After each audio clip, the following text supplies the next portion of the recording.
Bonjour tout le monde. La séance qui est filmée aujourd'hui est une séance un peu particulière.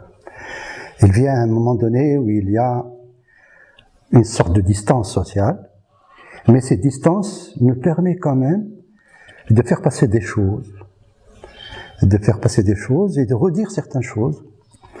J'ai eu l'occasion de travailler sur le XXe siècle, sur sa complexité, mais avec vous, je m'adresse à mes étudiants, on s'est arrêté sur une partie qui est restée en suspens, et c'est celle-là que je vais aborder aujourd'hui.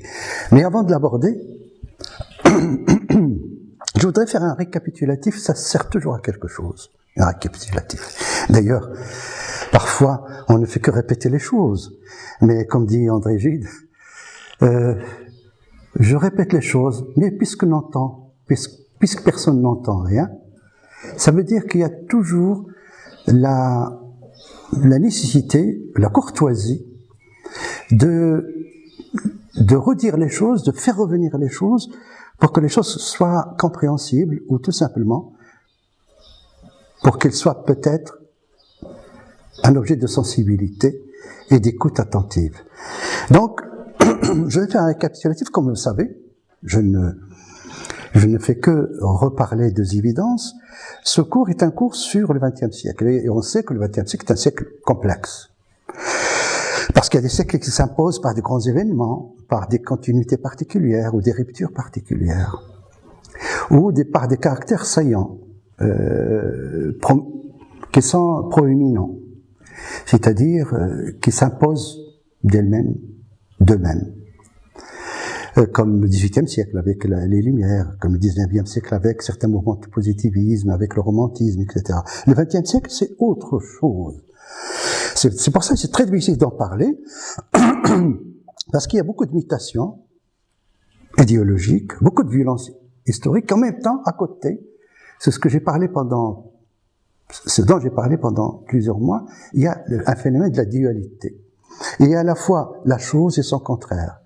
Il y a des moments de guerre, mais il y a en même temps développement des sciences humaines, des développements du progrès, la naissance forte et puissante de l'état de droit.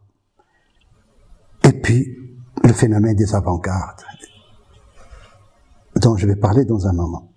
Donc il y a le choc des événements. Je ne vais pas revenir en détail sur toutes les choses, mais simplement rappeler quelques éléments qui vont me permettre d'aller vers le contenu, le vrai contenu de la séance d'aujourd'hui. Une séance distante, alors qu'on était dans la proximité il y a quelque temps. Donc il y a d'abord le choc des événements. Un siècle qui a vécu à la fois deux guerres, la crise économique, les crashs, les phénomènes de décolonisation, l'événement de 68 qui n'est pas rien, même s'il y a des personnes qui, d'une manière ou d'une autre, rétrospectivement, ou de façon, révisionniste, essaient de lui donner une sorte de lui ôter plutôt l'importance qu'elle a eue en tant que mouvement social, en tant que mouvement de mutation spirituelle ou mentale ou intellectuelle. Vous pouvez choisir le terme qui vous convient. Mais il y a une chose qui est importante. Le XXe siècle, c'est le résultat de tous les siècles. Je fais une synthèse, une petite synthèse. C'est le résultat de tous les siècles parce que on croit qu'une chose advient à partir de rien. Aucune chose n'advient à partir de rien. Aucune chose n'advient ex nihilo. Toute chose vient des possibilités déjà exercées par l'histoire.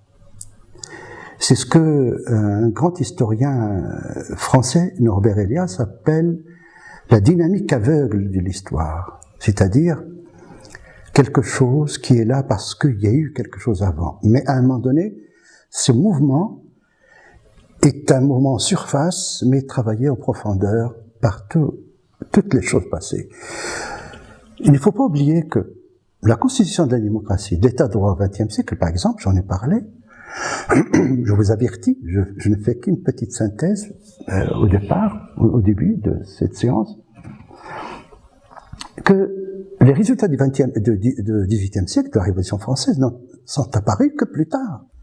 Parce qu'après l'événement de la Révolution française et la terreur qui s'en est suivie, il y a eu une sorte de ressac, parce qu'il y a eu le retour de la monarchie, de Napoléon, il y a eu les événements de 1848, il y a eu des tas de phénomènes qui sont des phénomènes rétrogrades conservateurs.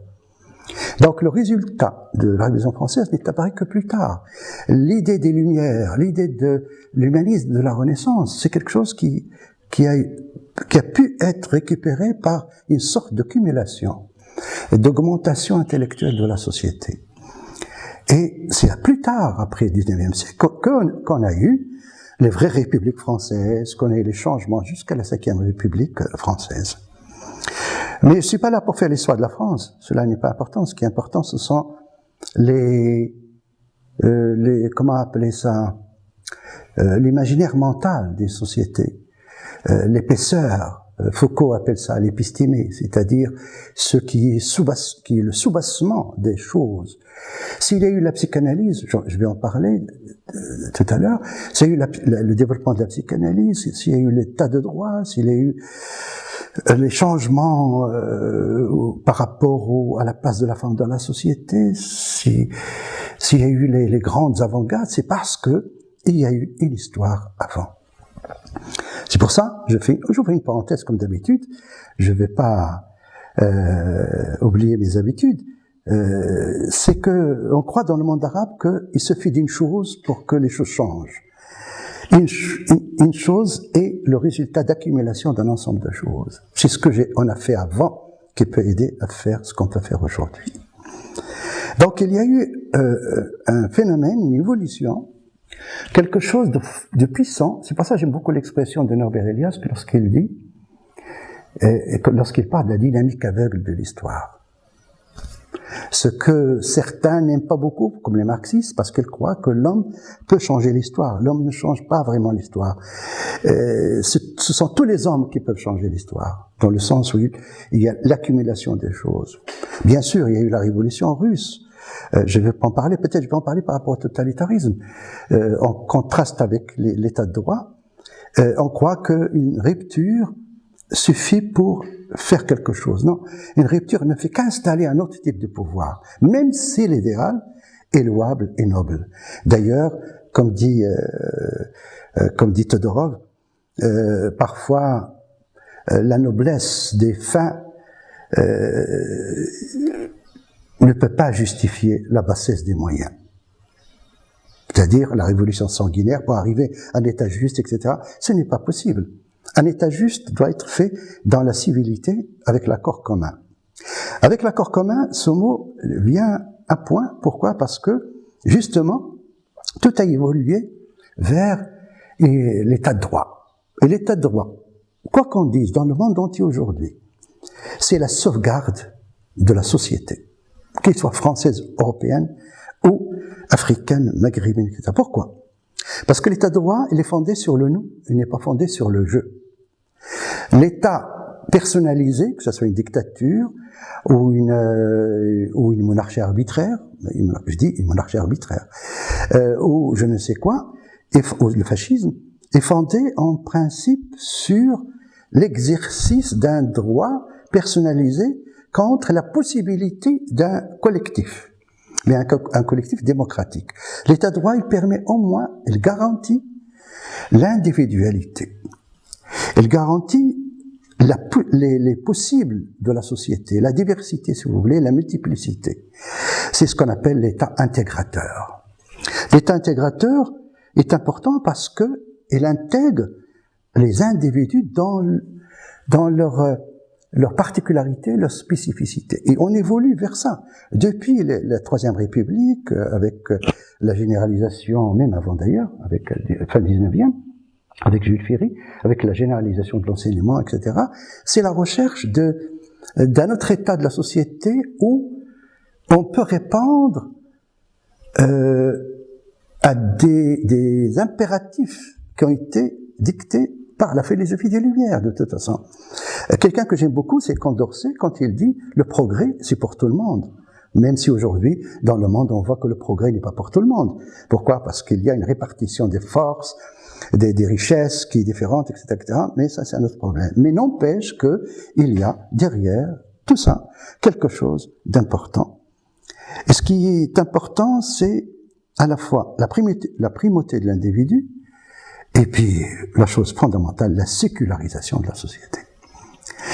Qu'est-ce que ça veut dire la sécularisation de la société? Nous, dans le monde arabe islamique, on a peur de ce mot.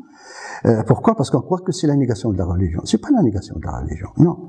La religion doit avoir un autre statut et la société doit en avoir un autre. La sécularité dans laquelle nous sommes d'une manière ou d'une autre, parce qu'il y a le progrès, parce qu'il y a le libéralisme, parce qu'il y a la circulation des marchandises, parce qu'il y a la circulation des biens, parce qu'il y a la modernité, les techniques, les technologies, etc. Mais par rapport à la France, au XXe siècle, pour revenir au sujet, de temps en temps, je vais faire des petites digressions comme à mon habitude, c'est que la sécularisation veut dire la sortie de la tradition autoritaire. Comme vous voyez derrière le tableau, où il y a quelques éléments qui guident un peu, qui orientent mon propos. Il n'y a pas tous les éléments qui orientent mon propos, il y en a quelques-uns, parce que je ne peux pas écrire tout sur le tableau. Donc il y a une sortie de la tradition autoritaire, pas la tradition humaine, la tradition, ce qu'on appelle en anthropologie l'éthos des sociétés, c'est-à-dire la manière d'être, la manière de vivre, le rapport au temps, les cultures, tout ça, c'est quelque chose qui continue, bien entendu, dans une permanence incroyable. Mais la tradition autoritaire, c'est autre chose. C'est le verrouillage de la société, au nom de Dieu, au nom d'un magistère politique, au nom d'un ensemble de choses. Sortir de la tradition autoritaire, c'est fabriquer du social. Fabriquer du social, c'est en faire un objectif qui n'est pas forcément humaniste ou autre, citoyen ou lié aux droits de l'homme, etc. Mais non, c'est quelque chose qui est fondamental dans la manière de respecter à la fois le droit et la liberté, le devoir et le droit. C'est-à-dire, en tant qu'individu, personne n'a demandé d'être là. Et quand je suis là, on travaille, on a des devoirs, mais on a aussi des droits. Ces droits, c'est quoi? C'est pas simplement la liberté, c'est la possibilité d'être dans une capacité de vivre. Là, je pense à un économiste d'origine Armand Tassine, qui a dit des choses superbes sur ce qu'il appelle la capacité être humaine. L'important, c'est pas de donner forcément uniquement la liberté ou le vote pendant les élections, c'est de pouvoir donner aux personnes la possibilité d'une vie normale. Cette vie normale, c'est quelque chose qui a été, je crois, parmi les grands objectifs de l'état de droit, de la sécularisation, de la primauté de l'individu. Avec à côté, là je fais une synthèse, je le rappelle, avec à côté les utopies meurtrières. Alors, c'est quoi une utopie meurtrière? J'ai eu l'occasion d'en parler longuement. Les utopies meurtrières, c'est considérer que il y a un système qui peut remplacer tous les systèmes, et qui peut être un idéal. Une utopie sur la Terre, comme le communisme, comme le fascisme à sa manière, comme le nazisme, parce que le nazisme est fondé sur une utopie de la race, etc., etc. En Indochine, avant, en Chine, dans certains pays africains, arabes n'en parlant pas, ça va de soi. Dans le monde arabe, il n'y a pas d'utopie. Il n'y a pas d'utopie, il y a eu tout simplement usurpation de l'autorité et du pouvoir. Ce qui est complètement différent, parfois au nom des révolutions, comme en Algérie, comme en Syrie, comme en Irak, etc.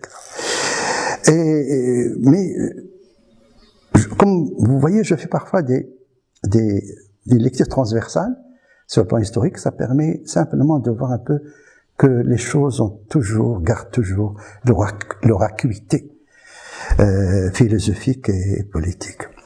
Donc il y a un idéal meurtrier dans le sens où on croit que on peut arriver à autre chose, dépasser la démocratie, dépasser les droits, pour un état de réalisation du désir humain, ce qui est impossible parce que les hommes restent toujours des hommes dans leur perversité, etc. On voit l'échec un peu des grands systèmes totalitaires, etc. Comme a dit Hannah Arendt, qui a fait un travail magnifique sur le totalitarisme, il dit, le problème avec le totalitarisme, ce n'est pas l'échec de l'idéal, c'est le fait d'assujettir les individus à des chiffres. La personne n'a plus d'importance. Il ne représente que l'ensemble et il doit accepter, servir un idéal qui n'est pas fait pour lui, qui est un idéal global, généraliste, utopique et malheureusement fondé sur la violence de l'histoire, la violence contre les individus. Ceci montre que le XXe siècle est à la recherche de quelque chose. Je vais en parler dans un moment, mais dans ce moment que je me donne pour faire un récapitulatif, il est fondé sur l'idéal du progrès.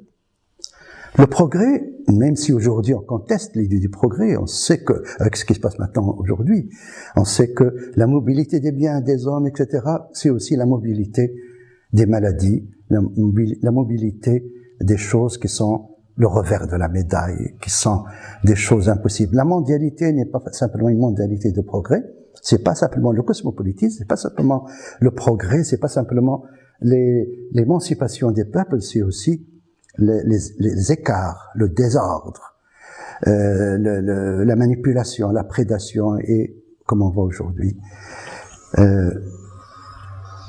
la violence de tout ce qui, normalement, est une source négative pour l'histoire et pour les autres. Mais l'idéal du progrès est quelque chose de très important, dans le sens où il y a comme une, mathématique, une asymptote, c'est-à-dire un mouvement vers le haut, parce qu'on croit que ce qui demain va être meilleur qu'hier et ainsi de suite. Ce qui est le cas. Il y a des choses, sauf ce qui se passe maintenant, qui contredit un peu les choses, mais c'est le cas dans le sens où la technologie, la disparition de la famine, un certain niveau de vie dans beaucoup de pays qui étaient dans la pauvreté, il y a des choses qui se créent, qui sont acceptables. En Europe, par exemple, qui quand même, malgré les crises, malgré la difficulté de l'Europe, malgré les failles, les impasses, les malentendus historiques, politiques, économiques surtout, etc., quand on voit que les États-Unis aujourd'hui sont gouvernés par un idiot, ce qu'on peut appeler un idiot international, il y a quelque chose qui insulte notre intelligence, qui insulte notre façon de voir le monde. Le monde mérite mieux, mérite des hommes éclairés. Mais bon, malgré ça, il y a le progrès qui importe comme une dynamique qui a été soutenue par la Renaissance du XVIIIe siècle, surtout le XIXe. Et c'est ça qui importe. Mais en même temps, ça veut dire quoi? Ça veut dire, je reprends le terme de dualité, il y a souvent des dualités. Il y a progrès, il y a régression. Progrès de la France, il ne faut pas oublier que les femmes n'ont commencé à voter qu'en 1945. Avant, la Turquie, par exemple, avec Mustafa Kemal qui a fait des efforts dans ce sens-là. La femme n'a pas le droit d'avoir un carnet de chèques à la banque, un compte à la banque, sans l'autorisation du mari. Comme nous, au Maroc, on a heureusement un peu changé certaines choses. On n'a pas changé beaucoup de choses, mais on a changé certaines choses. C'est-à-dire comment, à un moment donné, la femme n'a pas le droit d'avoir le passeport, etc., sans l'autorisation. Bon, ça change. Il y a des choses qu'il faut développer. C'est pour ça que le progrès est une dynamique historique terrifiante, parce que il faut savoir sortir de la tradition autoritaire. C'est celle qui a permis à certaines sociétés d'aller vers certaines choses. Et le dernier point de cette récapitulation rapide, c'est il y a toujours des crises et leur dépassement. La Première Guerre mondiale, c'était une grosse crise. La banqueroute financière, ça a été une crise. Il y a eu plusieurs crises. 68, la décolonisation, Aujourd'hui, on est dans une crise incroyable, et ça va annoncer peut-être des choses, je n'en sais rien, et ainsi de suite. Il y a toujours une crise et le dépassement de la crise. C'est-à-dire que finalement, malgré la partie, je parle de la France et d'Europe, surtout la France, puisque c'est l'histoire des idées liées à la France, il y a eu bien sûr ce qu'on appelle économiquement les années glorieuses, c'est-à-dire après la Deuxième Guerre mondiale jusqu'au choc pétrolier, il y a eu une période, il n'y a pas de guerre, mais jusqu'à maintenant d'ailleurs, pas de guerre, sauf quelques relents impériaux, impérialistes de la Russie par rapport au pays, etc. La Turquie qui veut retrouver son magistère géopolitique d'avant, etc. Parfois, il y a le retour de l'histoire de façon un peu tragicomique, comme dirait Karl Marx.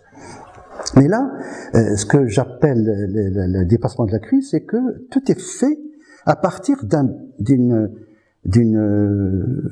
carence. En épistémologie, Karl Popper parle de façon sérieuse, j'utilise ce qu'il dit de façon métaphorique, il parle de la compactification, c'est-à-dire il y a toujours des cases vides qu'il faut remplir. La science évolue tout le temps. La société, c'est la même chose. On arrive à des choses, on arrive à des victoires politiques, autres, mais en même temps, il y a des moments de régression. Et puis il fallait relancer les choses et ainsi de suite. On voit que l'avortement qui est une grande victoire pour les femmes, dans certains pays en Europe, il y a des mouvements qui veulent revenir à une certaine pureté, à un certain puritanisme et à un traditionnalisme, etc., etc. Bon, l'abolition de la peine de mort en France a été une victoire humaniste. Mais il y a des personnes qui veulent réinstaurer la chose, etc. Ça veut dire qu'il y a toujours la chose et son contraire. Mais s'il y a la chose et son contraire, il y a quand même un bénéfice formidable. C'est la dynamique de l'histoire, la dynamique politique. Malgré les impasses, malgré tout cela, il y a quand même la consistance de l'état de droit. Je donne un exemple, en comparaison avec le monde arabe.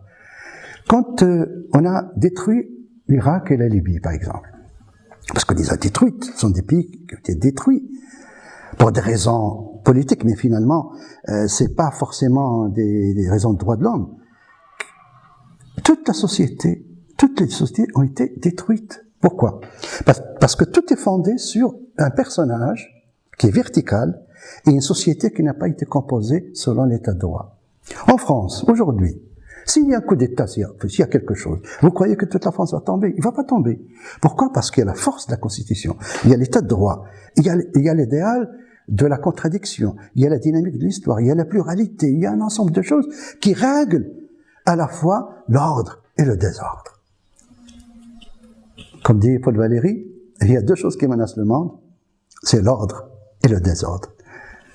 Et il y a des sociétés qui ont cette capacité, en raison de leur histoire, en raison du cumul, en raison de cette puissance que possède la société, pour se construire elle-même, pour se composer elle-même, pour se donner des règles, pour se donner une civilité. Et en citant tout à l'heure Norbert Elias, je vais le citer encore une dernière fois, il a fait dans un livre très intéressant, je crois, Les mœurs de la société, une chose comme ça, ou la dynamique de l'histoire.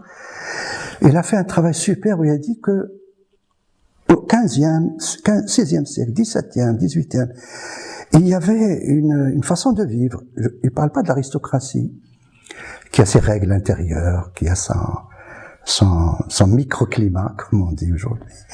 Mais il parle de comment la société, petit à petit, se corrige elle-même, s'organise, où il y a la civilité, où il y a la transformation des mœurs, etc. Donc, la France, c'est le résultat d'un ensemble de choses qui permettent, tout simplement, à partir de l'idéal du progrès, de la force de l'individu, de l'état de droit, de constituer une structure qui est fondée sur la place du sujet dans une société, mais aussi la place de l'État comme un État intégrateur qui protège l'ensemble au nom de l'ensemble.